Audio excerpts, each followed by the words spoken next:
छठा बाब, मोहरे। फिर मैंने देखा कि बर्रे ने उन 7 मोहरों में से एक को खोला और उन 4 जानदारों में से एक की गरज की सी ये आवाज सुनी कि आ। और मैंने निगाह की तो क्या देखता हूं कि एक सफेद घोड़ा है और उसका सवार कमान लिए हुए है। उसे एक ताज दिया गया और वो फतह करता हुआ निकला ताकि और भी फतह करे। और जब उसने दूसरी मोहर खोली तो मैंने दूसरे जानदार को ये कहते सुना कि आ। फिर एक और घोड़ा निकला जिसका रंग लाल था।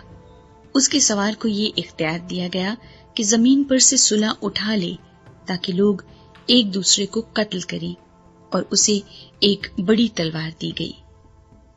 और जब मैंने तीसरी मोहर खोली तो मैंने तीसरे जानदार को ये कहते सुना कि आ।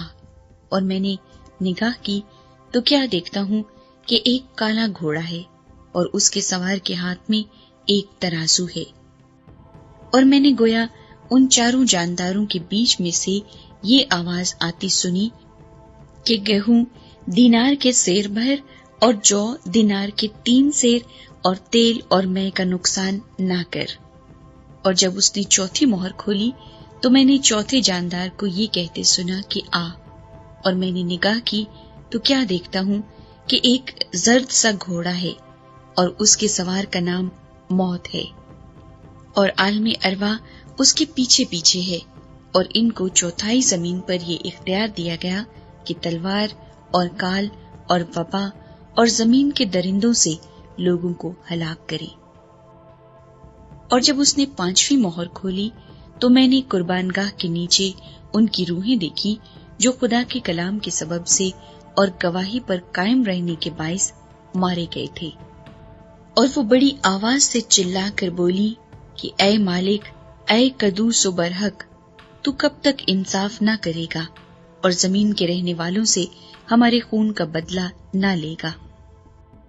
और उनमें से हर एक को सफेद जामा दिया गया और उनसे कहा गया कि और थोड़ी मुद्दत आराम करो, जब तक कि तुम्हारी हम खिदमत और भाइयों का भी शुमार पूरा न हो ले जो तुम्हारी तरह कत्ल होने वाले हैं। और जब उसने 6ठी मोहर खोली तो मैंने देखा कि एक बड़ा भूचाल आया और सूरज कमल की मानिंद काला और सारा चांद खून सा हो गया। और आसमान के सितारे इस तरह जमीन पर गिर पड़े जिस तरह जोर की आंधी से हिलकर इंजीर के दरख्त में से कच्चे फल गिर पड़ते हैं। और आसमान इस तरह सिरक गया जिस तरह मकतूब लपेटने से सिरक जाता है, और हर एक पहाड़ और टापू अपनी जगह से टल गया। और जमीन के बादशाह और अमीर और फौजी सरदार और मालदार और जोर आवर और तमाम गुलाम और आजाद पहाड़ों के गारों और चट्टानों में जा छुपे, और पहाड़ों और चट्टानों से कहने लगे कि हम पर गिर पड़ो और हमें उसकी नजर से जो तख्त पर बैठा हुआ है और बर्रे के गजब से छुपा लो, क्योंकि उनके गजब का रोजे अजीम आ पहुंचा। अब कौन ठहर सकता है?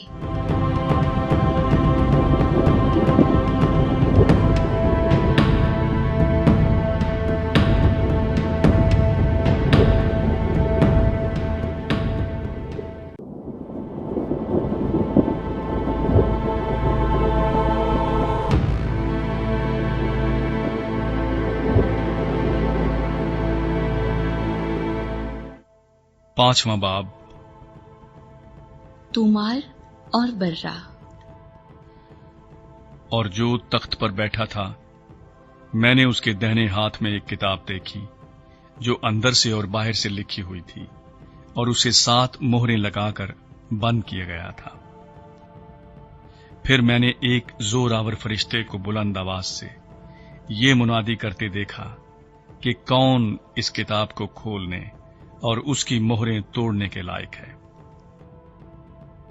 और कोई शख्स आसमान पर या जमीन के नीचे उस किताब को खोलने या उस पर नजर करने के काबिल ना निकला।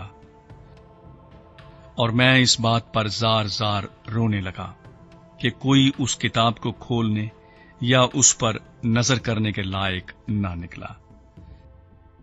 तब उन बुजुर्गों में से एक ने मुझसे कहा कि मत रो, देख यहूदा के कबीले का वो बब्बर जो दाऊद की असल है, उस किताब और उसकी 7 मोहरों को खोलने के लिए गालिब आया। और मैंने उस तख्त और 4 जानदारों और उन बुजुर्गों के बीच में गोया ज़बह किया हुआ एक बर्रा खड़ा देखा। उसके 7 सींग और 7 आंखें थीं। ये खुदा की 7 रूहें हैं जो तमाम रूहें जमीन पर भेजी गई हैं। उसने आकर तख्त पर बैठे हुए के दाहिने हाथ से उस किताब को ले लिया। जब उसने किताब ले ली तो वो 4 जानदार और 24 बुजुर्ग उस बर्रे के सामने गिर पड़े, और हर एक के हाथ में बरबत और ऊद से भरे हुए सोने के प्याले थे। ये मुकद्दसों की दुआएं हैं। और वो ये नया गीत गाने लगे कि तू ही इस किताब को लेने और उसकी मोहरें खोलने के लायक है, क्योंकि तूने ज़बह होकर अपने खून से हर एक कबीला और अहले जुबान और उम्मत और कौम में से खुदा के वास्ते लोगों को खरीद लिया, और उनको हमारे खुदा के लिए एक बादशाही और काहिन बना दिया, और वो जमीन पर बादशाही करते हैं। और जब मैंने निगाह की तो उस तख्त और उन जानदारों और बुजुर्गों के गिरदा गिर्द बहुत से फरिश्तों की आवाज सुनी, जिनका शुमार लाखों और करोड़ों था, और वो बुलंद आवाज से कहते थे कि ज़बह किया हुआ बर्रा ही कुदरत और दौलत और हिकमत और ताकत और इज्जत और तमजीद और हम्द के लायक है। फिर मैंने आसमान और जमीन के नीचे की और समुंदर की सब मखलूकात को, यानी सब चीजों को जो उनमें हैं, ये कहते सुना कि जो तख्त पर बैठा है उसकी और बर्रे की हम्द और इज्जत और तमजीद और सल्तनत अब्दुल आबाद रहे। और 4 जानदारों ने आमीन कहा और बुजुर्गों ने गिरकर सिजदा किया।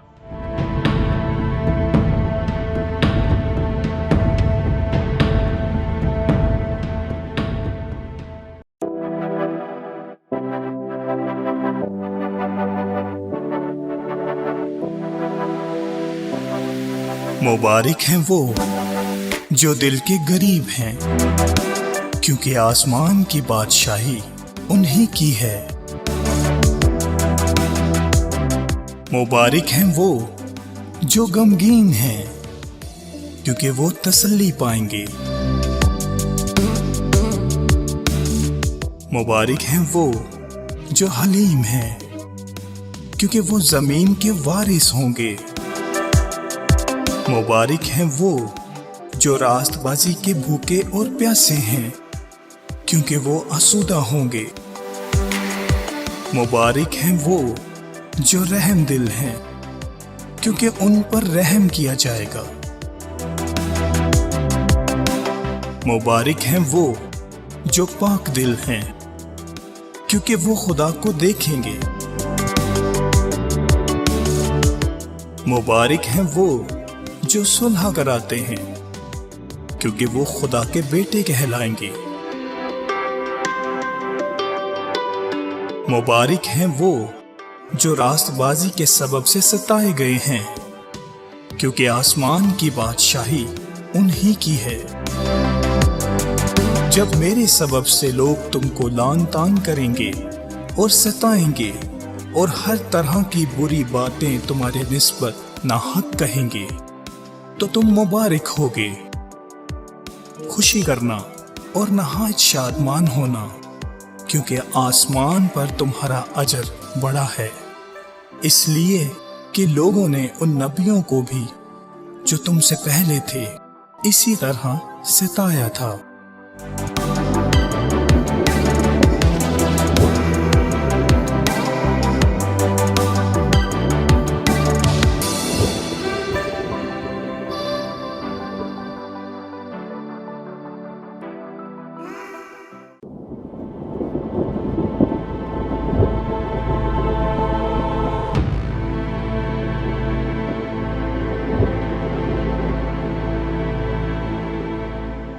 चौथा बाब, आसमान में परस्तिश। इन बातों के बाद जो मैंने निगाह की तो क्या देखता हूँ कि आसमान में एक दरवाजा खुला हुआ है, और जिसको मैंने पेशतर नरसिंगे की सी आवाज से अपने साथ बातें करते सुना था, वही फरमाता है कि यहाँ ऊपर आ जा, मैं तुझे वो बातें दिखाऊंगा जिनका इन बातों के बाद होना जरूर है। फौरन मैं रूह में आ गया और क्या देखता हूँ कि आसमान पर एक तख्त रखा है और उस तख्त पर कोई बैठा है, और जो उस पर बैठा है वो संगे यशब और अकीक सा मालूम होता है, और उस तख्त के गिर्द ज़मुरद की सी एक धनक मालूम होती है, और उस तख्त के गिर्द 24 तख्त हैं, और उन तख्तों पर 24 बुजुर्ग सफेद पोशाक पहने हुए बैठे हैं, और उनके सरों पर सोने के ताज हैं, और उस तख्त में से बिजलियां और आवाजें और गरजें पैदा होती हैं, और उस तख्त के सामने आग के 7 चिराग जल रहे हैं। ये खुदा की 7 रूहें हैं, और उस तख्त के सामने गोया शीशे का समंदर बिलोर की मानिंद है, और तख्त के बीच में और तख्त के गिर्द गिर्द 4 जानदार हैं, जिनके आगे पीछे आंखें ही आंखें हैं। पहला जानदार बब्बर की मानिंद है, और दूसरा जानदार बछड़े की मानिंद, और तीसरे जानदार का चेहरा इंसान का सा है, और चौथा जानदार उड़ते हुए उकाब की मानिंद है। और इन चारों जानदारों के 6 पर हैं, और चारों तरफ और अंदर आंखें ही आंखें हैं, और रात दिन बगैर आराम लिए ये कहते रहते हैं कि कदूस कदूस कदूस, खुदावंद खुदा कादिर मुतलक, जो था और जो है और जो आने वाला है।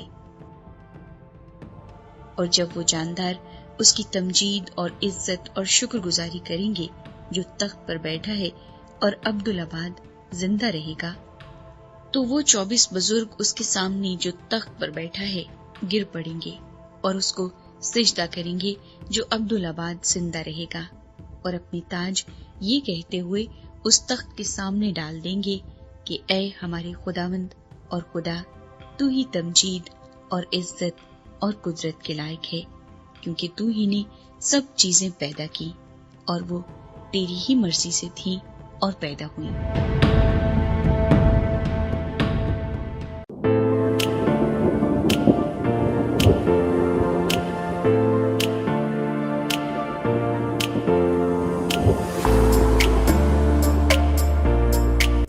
सोलवां बाब, हाजरा और इस्माइल। और अब्राम की बीवी सारी के कोई औलाद न हुई। उसकी एक मिस्री लौंडी थी जिसका नाम हाजरा था, और सारी ने अब्राम से कहा कि देख, खुदावंद ने मुझे तो औलाद से महरूम रखा है, सो तू मेरी लौंडी के पास जा, शायद उससे मेरा घर आबाद हो। और अब्राम ने सारी की बात मानी, और अब्राम को मुल्क कैनान में रहते 10 बरस हो गए थे जब उसकी बीवी सारी ने अपनी मिस्री लौंडी उसे दी कि उसकी बीवी बने। और वो हाजरा के पास गया और वो हामला हुई, और जब उसे मालूम हुआ कि वो हामला हो गई तो अपनी बीबी को हकीर जानने लगी। तब सारी ने अब्राम से कहा कि जो जुल्म मुझ पर हुआ वो तेरी गर्दन पर है। मैंने अपनी लौंडी तेरे आगोश में दी, और अब जो उसने आपको हामला देखा तो मैं उसकी नजरों में हकीर हो गई। सो खुदावंद मेरे और तेरे दरमियान इंसाफ करे।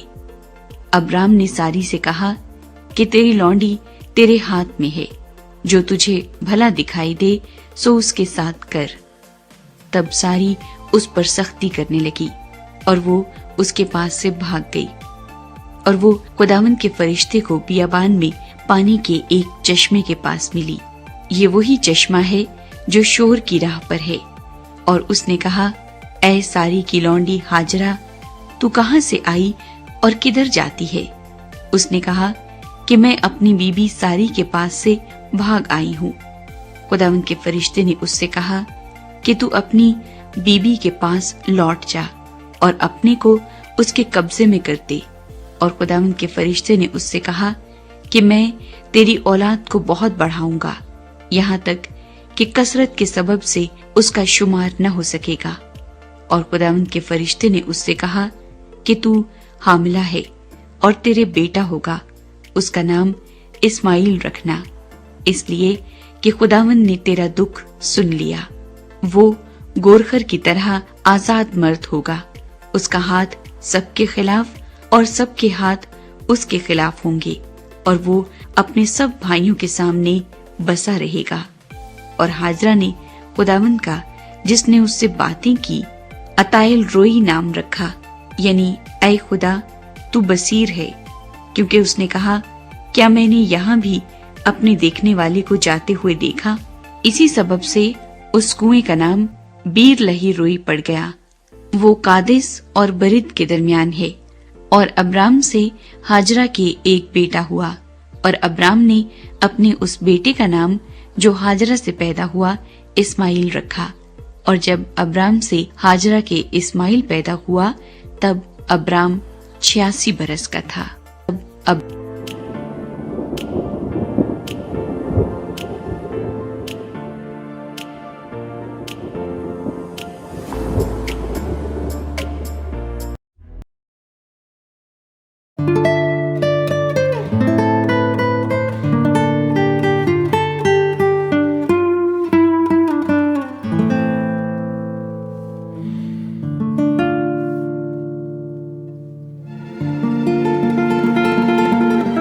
فرمانی اور سانپ کل دشتی جانوروں سے جن کو خداوند خدا نے بنایا تھا چالاک تھا۔ اور اس نے عورت سے کہا کیا واقعی خدا نے کہا ہے کہ باغ کے کسی درخت کا پھل تم نہ کھانا؟ عورت نے سانپ سے کہا کہ باغ کے درختوں کا پھل تو ہم کھاتے ہیں، پر جو درخت باغ کے بیچ میں ہے اس کے پھل کی بابت خدا نے کہا ہے کہ تم نہ تو اسے کھانا اور نہ چھونا ورنہ مر جاؤ گے۔ تب سانپ نے عورت سے کہا کہ تم ہرگز نہ مرو گے، بلکہ خدا جانتا ہے کہ جس دن تم اسے کھاؤ گے تمہاری آنکھیں کھل جائیں گی اور تم خدا کی مانند نیک و بد کے جاننے والے بن جاؤ گے۔ عورت نے جو دیکھا کہ وہ درخت کھانے کے لیے اچھا اور آنکھوں کو خوشنما معلوم ہوتا ہے اور عقل بخشنے کے لیے خوب ہے، تو اس کے پھل میں سے لیا اور کھایا اور اپنے شوہر کو بھی دیا اور اس نے کھایا۔ تب دونوں کی آنکھیں کھل گئیں اور ان کو معلوم ہوا کہ وہ ننگے ہیں، اور انہوں نے انجیر کے پتوں کو سی کر اپنے لیے لنگیاں بنائیں، اور انہوں نے خداوند خدا کی آواز جو ٹھنڈے وقت باغ میں پھرتا تھا سنی، اور آدم اور اس کی بیوی نے آپ کو خداوند خدا کے حضور سے باغ کے درختوں میں چھپایا۔ تب خداوند خدا نے آدم کو پکارا اور اس سے کہا کہ تو کہاں ہے؟ اس نے کہا میں نے باغ میں تیری آواز سنی اور میں ڈرا کیونکہ میں ننگا تھا اور میں نے اپنے آپ کو چھپایا۔ اس نے کہا تجھے کس نے بتایا کہ تو ننگا ہے؟ کیا تو نے اس درخت کا پھل کھایا جس کی بابت میں نے تجھ کو حکم دیا تھا کہ اسے نہ کھانا؟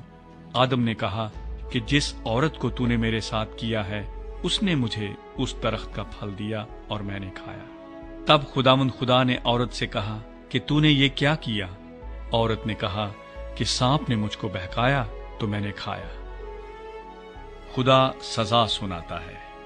اور خداوند خدا نے سانپ سے کہا اس لیے کہ تو نے یہ کیا تو سب چوپایوں اور دشتی جانوروں میں ملعون ٹھہرا، تو اپنے پیٹ کے بل چلے گا اور اپنی عمر بھر خاک چاٹے گا، اور میں تیرے اور عورت کے درمیان اور تیری نسل اور عورت کی نسل کے درمیان عداوت ڈالوں گا، وہ تیرے سر کو کچلے گا اور تو اس کی ایڑی پر کاٹے گا۔ پھر اس نے عورت سے کہا کہ میں تیرے درد حمل کو بہت بڑھاؤں گا، تو درد کے ساتھ بچے جنے گی اور تیری رغبت اپنے شوہر کی طرف ہوگی اور وہ تجھ پر حکومت کرے گا۔ اور آدم سے اس نے کہا چونکہ تو نے اپنی بیوی کی بات مانی اور اس درخت کا پھل کھایا جس کی بابت میں نے تجھے حکم دیا تھا کہ اسے نہ کھانا، اس لیے زمین تیرے سبب سے لعنتی ہوئی، مشقت کے ساتھ تو اپنی عمر بھر اس کی پیداوار کھائے گا، اور وہ تیرے لیے کانٹے اور اونٹ کٹارے اگائے گی، اور تو کھیت کی سبزی کھائے گا، تو اپنے منہ کے پسینے کی روٹی کھائے گا، جب تک کہ زمین میں تو پھر لوٹ نہ جائے، اس لیے کہ تو اس سے نکالا گیا ہے، کیونکہ تو خاک ہے اور خاک میں پھر لوٹ جائے گا۔ اور آدم نے اپنی بیوی کا نام حوا رکھا، اس لیے کہ وہ سب زندوں کی ماں ہے۔ اور خدا نے آدم اور اس کی بیوی کے واسطے چمڑے کے کرتے بنا کر ان کو پہنائے۔ آدم اور حوا کو باغ عدن سے نکالا جاتا ہے، اور خدا نے کہا، دیکھو انسان نیک و بد کی پہچان میں ہم میں سے ایک کی مانند ہو گیا۔ اب کہیں ایسا نہ ہو کہ وہ اپنا ہاتھ بڑھائے اور حیات کے درخت سے بھی کچھ لے کر کھائے اور ہمیشہ جیتا رہے۔ اس لیے خدا نے اس کو باغ عدن سے باہر کر دیا تاکہ وہ اس زمین کی جس میں سے وہ لیا گیا تھا کھیتی کرے۔ چنانچہ اس نے آدم کو نکال دیا اور باغ عدن کے مشرق کی طرف کروبیوں کو اور چوگرد گھومنے والی شولہ زن تلوار کو رکھا کہ وہ زندگی کے درخت کی راہ کی حفاظت کرے۔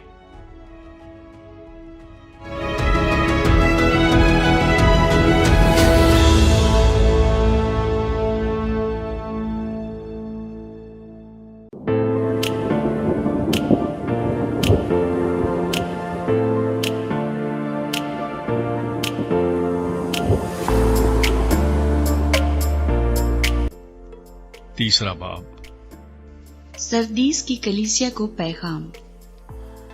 اور سردیس کی کلیسیا کے فرشتے کو یہ لکھ کہ جس کے پاس خدا کی 7 روحیں ہیں اور 7 ستارے ہیں، وہ یہ فرماتا ہے کہ میں تیرے کاموں کو جانتا ہوں کہ تو زندہ کہلاتا ہے اور ہے مردہ۔ جاگتا رہ اور ان چیزوں کو جو باقی ہیں اور جو مٹنے کو تھیں مضبوط کر، کیونکہ میں نے تیرے کسی کام کو اپنے خدا کے نزدیک پورا نہیں پایا۔ بس یاد کر کہ تو نے کس طرح تعلیم پائی اور سنی تھی، اور اس پر قائم رہ اور توبہ کر، اور اگر تو جاگتا نہ رہے گا تو میں چور کی طرح آ جاؤں گا، اور تجھے ہرگز معلوم نہ ہوگا کہ کس وقت تجھ پر آ پڑوں گا۔ البتہ سردیس میں تیرے ہاں تھوڑے سے ایسے شخص ہیں جنہوں نے اپنی پوشاک آلودہ نہیں کی، وہ سفید پوشاک پہنے ہوئے میرے ساتھ سیر کریں گے، کیونکہ وہ اس لائق ہیں۔ جو غالب آئے اسے اسی طرح سفید پوشاک پہنائی جائے گی، اور میں اس کا نام کتاب حیات سے ہرگز نہ کاٹوں گا، بلکہ اپنے باپ اور اس کے فرشتوں کے سامنے اس کے نام کا اقرار کروں گا۔ جس کے کان ہوں وہ سنے کہ روح کلیسیاؤں سے کیا فرماتا ہے۔ فلدلفیا کی کلیسیا کو پیغام۔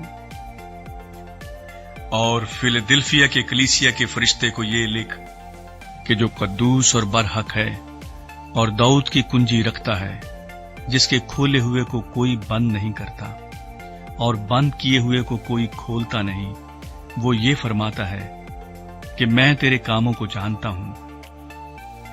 دیکھ، میں نے تیرے سامنے ایک دروازہ کھول رکھا ہے، کوئی اسے بند نہیں کر سکتا، کہ تجھ میں تھوڑا سا زور ہے اور تو نے میرے کلام پر عمل کیا ہے اور میرے نام کا انکار نہیں کیا۔ دیکھ، میں شیطان کے ان جماعت والوں کو تیرے قابو میں کر دوں گا جو اپنے آپ کو یہودی کہتے ہیں اور ہیں نہیں بلکہ جھوٹ بولتے ہیں۔ دیکھ، میں ایسا کروں گا کہ وہ آ کر تیرے پاؤں میں سجدہ کریں گے اور جانیں گے کہ مجھے تجھ سے محبت ہے، چونکہ تو نے میرے صبر کے کلام پر عمل کیا ہے۔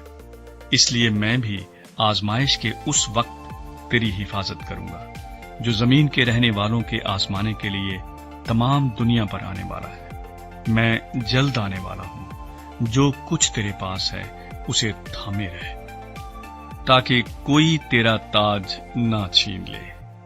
جو غالب آئے میں اسے اپنے خدا کے مقدس میں ایک ستون بناؤں گا، وہ پھر کبھی باہر نہ نکلے گا، اور میں اپنے خدا کا نام اور اپنے خدا کے شہر یعنی اس نئے یروشلیم کا نام جو میرے خدا کے پاس سے آسمان سے اترنے والا ہے، اور اپنا نیا نام اس پر لکھوں گا۔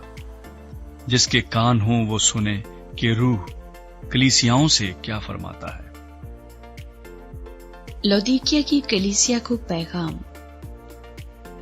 اور لودیکیا کی کلیسیا کے فرشتے کو یہ لکھ کہ جو آمین اور سچا اور برحق گواہ اور خدا کی خلقت کا مبدا ہے، وہ یہ فرماتا ہے کہ میں تیرے کاموں کو جانتا ہوں کہ نہ تو سرد ہے نہ گرم، کاش کہ تو سرد یا گرم ہوتا۔ پس چونکہ تو نہ تو گرم ہے نہ سرد بلکہ نیم گرم ہے، اس لیے میں تجھے اپنے منہ سے نکال پھینکنے کو ہوں۔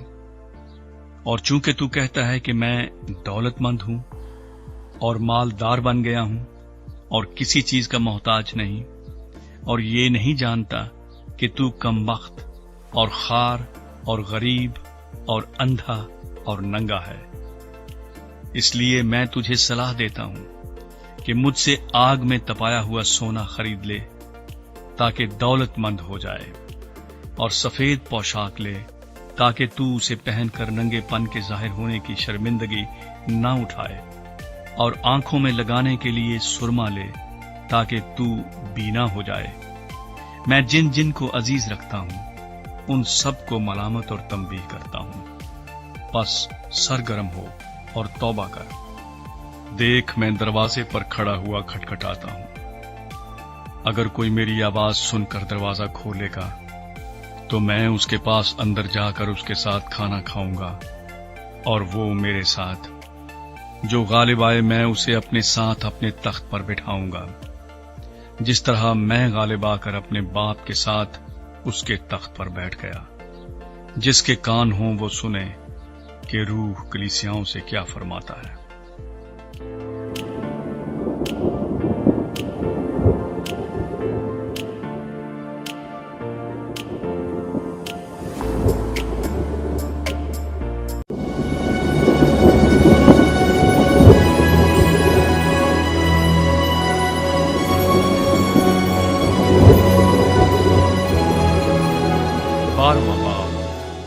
خدا ابرام کو بلاتا ہے۔ اور خداوند نے ابرام سے کہا کہ تو اپنے وطن اور اپنے ناطے داروں کے بیچ سے اور اپنے باپ کے گھر سے نکل کر اس ملک میں جا جو میں تجھے دکھاؤں گا، اور میں تجھے ایک بڑی قوم بناؤں گا اور برکت دوں گا اور تیرا نام سرفراز کروں گا، سو تو باعث برکت ہو۔ جو تجھے مبارک کہیں ان کو میں برکت دوں گا، اور جو تجھ پر لعنت کرے اس پر میں لعنت کروں گا، اور زمین کے سب قبیلے تیرے وسیلے سے برکت پائیں گے۔ سو ابرام خداوند کے کہنے کے مطابق چل پڑا اور لوط اس کے ساتھ گیا۔ اور ابرام 75 برس کا تھا جب وہ ہاران سے روانہ ہوا، اور ابرام نے اپنی بیوی ساری اور اپنے بھتیجے لوط کو اور سب مال کو جو انہوں نے جمع کیا تھا اور ان آدمیوں کو جو ان کو ہاران میں مل گئے تھے ساتھ لیا، اور وہ ملک کنعان کو روانہ ہوئے اور ملک کنعان میں آئے۔ اور ابرام اس ملک میں سے گزرتا ہوا مقام سکم میں مورا کے بلوت تک پہنچا۔ اس وقت ملک میں کنعانی رہتے تھے۔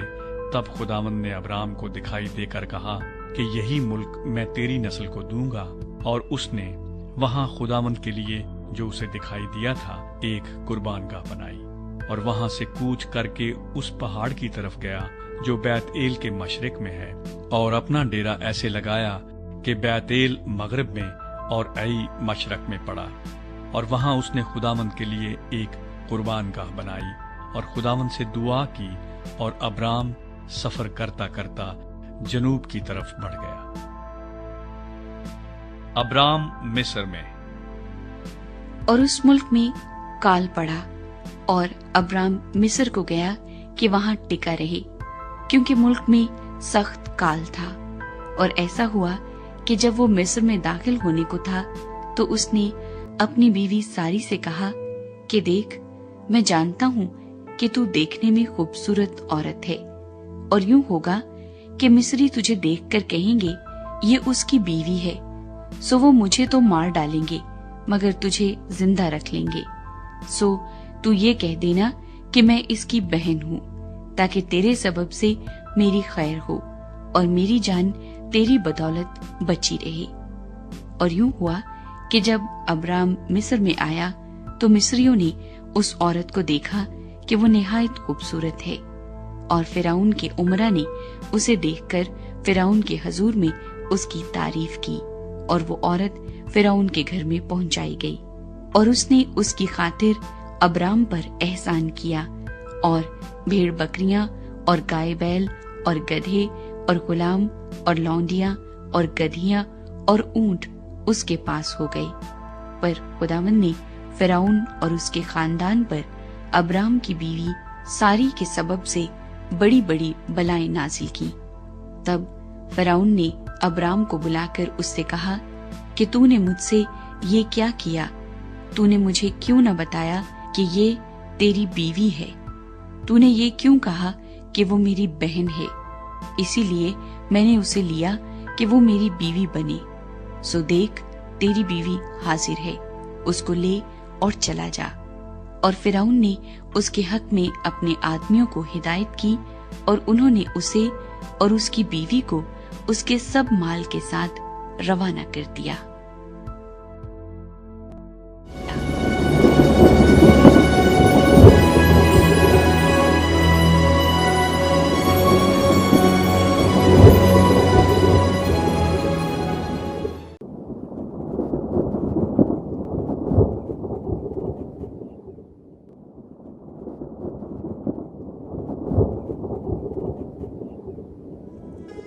पंद्रहवां बाब, खुदा का अबराम से अहद। इन बातों के बाद खुदावंद का कलाम रोया में अबराम पर नाजिल हुआ, और उसने फरमाया, आए अबराम, तू मत डर, मैं तेरी सिपर और तेरा बहुत बड़ा अजर हूं। अबराम ने कहा, आए खुदावंद खुदा, तू मुझे क्या देगा, क्योंकि मैं तो बे औलाद जाता हूं, और मेरे घर का मुख्तार दमिश्की अलीअज़र है। फिर अबराम ने कहा, देख, तूने मुझे कोई औलाद नहीं दी, और देख, मेरा खानाजाद मेरा वारिस होगा। तब खुदावंद का कलाम उस पर नाजिल हुआ, और उसने फरमाया, ये तेरा वारिस ना होगा, बल्कि वो जो तेरे सुलभ से पैदा होगा वही तेरा वारिस होगा। और वो उसको बाहर ले गया और कहा कि अब आसमान की तरफ निगाह कर, और अगर तू सितारों को गिन सकता है तो गिन। और उससे कहा कि तेरी औलाद ऐसी ही होगी। और वो खुदावंद पर ईमान लाया, और इसे उसने उसके हक में रास्तबाजी शुमार किया।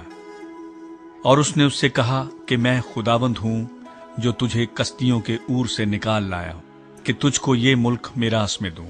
और उसने कहा, ऐ खुदावंद खुदा, मैं क्यों कर जानूं कि मैं उसका वारिस हूंगा।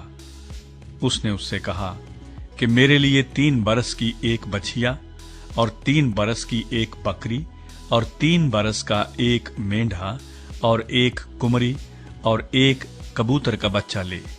उसने उन सबों को लिया और उनको बीच से 2 टुकड़े किया, और हर टुकड़े को उसके साथ के दूसरे टुकड़े के मुकाबिल रखा, मगर परिंदों के टुकड़े न किए। तब शिकारी परिंदे उन टुकड़ों पर झपटने लगे, पर अबराम उनको हंकाता रहा। सूरज डूबते वक्त अबराम पर गहरी नींद गालिब हुई, और देखो, एक बड़ी हौलनाक तारीकी उस पर छा गई। और उसने अबराम से कहा, यकीन जान कि तेरी नस्ल के लोग ऐसे मुल्क में जो उनका नहीं परदेसी होंगे, और वहां के लोगों की गुलामी करेंगे, और वो 400 बरस तक उनको दुख देंगे।